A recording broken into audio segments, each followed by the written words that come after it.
Okay, so let me ask you. The first question is about your last name. Our last name pronunciation is sort of a Latino trauma, national Latino trauma. Tell us your experience teaching people the right pronunciation of the word Trujillo or Trujillo. Well, it's always been a source of pride ever since I was a little boy, where my parents, my roots are all the way back in this country for about 500 years. Because when the Spaniards landed in San Juan and then moved over to San Agustin, and then they decided they couldn't find any gold, they went to the part of the country that we call Santa Fe, New Mexico today. Right. And they thought that they would find gold there. So the explorers, the priests, they came, and that area was one of the first areas that was colonized about 100 years before the Mayflower landed in Plymouth Rock. And so my family traces back into the early 1520s on one side and 1540s on the other, back there. But they carried the name Trujillo on one side.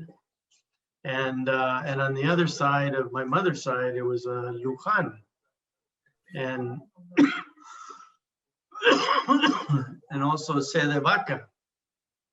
So these are old, Spanish names that came, but for some reason, my family stayed very tied and connected to its roots, its heritage, and living in this, the estado de Nuevo Mexico, everybody kept the Spanish language.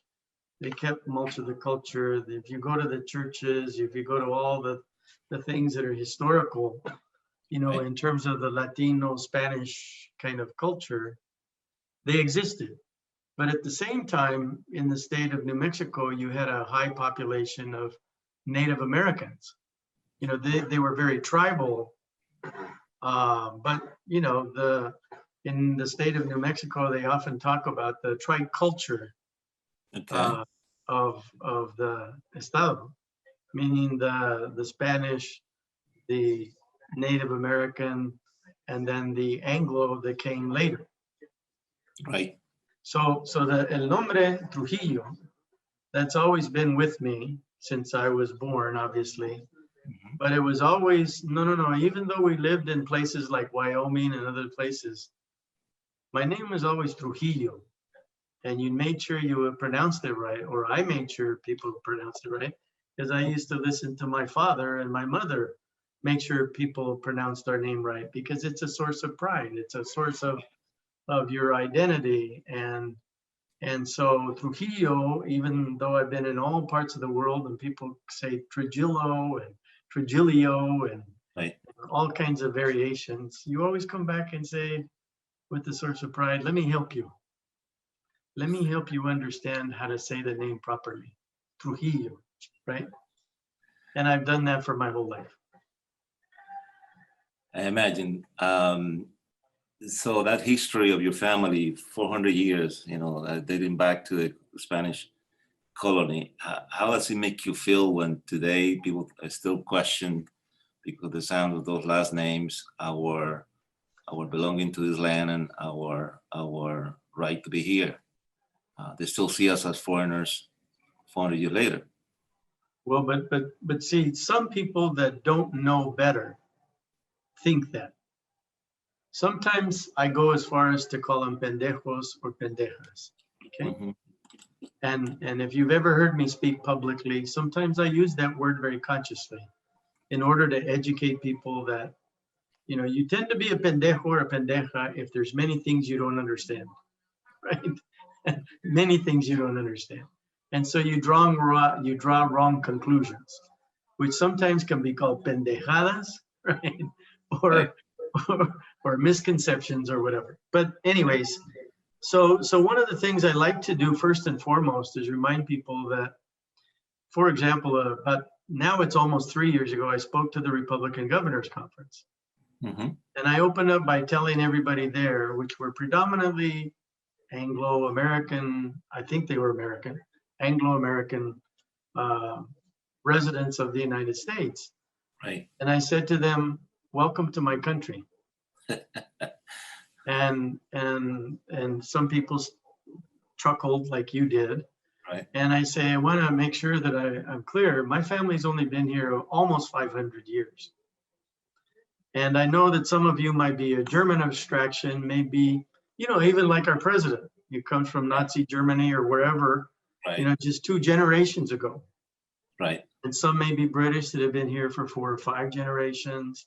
Some may be, you know, French or whatever that have been here for a few generations.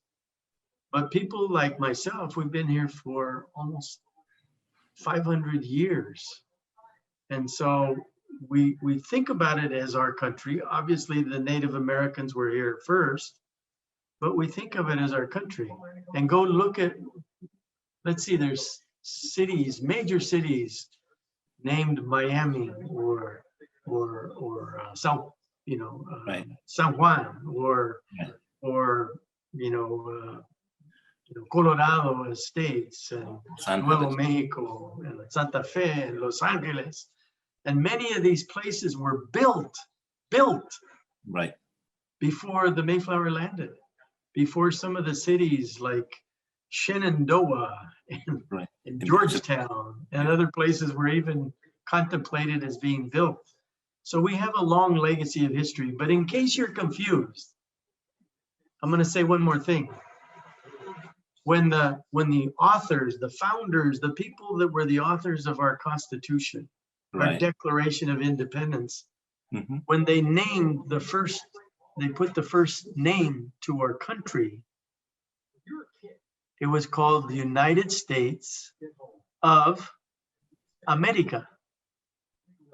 Not New London, not New Amsterdam, not New Germantown, not New anything other than America, which is a Latino appellation, a naming Right. that was done out of the Latino culture. So our roots are deep, they're long, and when people say, welcome to my country, I do have the right to say that because my heritage was involved in the naming of this country. And usually the people that were there first were the ones that get to name it.